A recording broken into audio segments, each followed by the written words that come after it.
কারি আব্দুল বাসেত যখন তেলাওয়াত করে কত সুন্দর লাগে। আর নবীর মুখে তেলাওয়াত আমর দাও সে শুনেছে।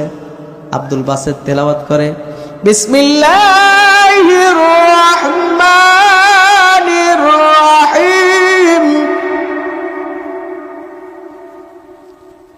والضحى والليل إذا سجى ما ودعك ربك وما قلى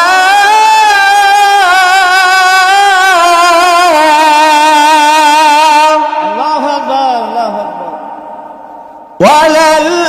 وللآخرة خير لك من الأولى ولسوف يؤتيك ربك فترضى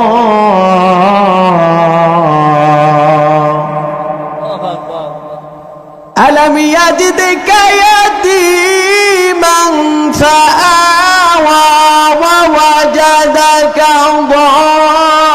ضالا فهدى ووجدك عائلا فأغنى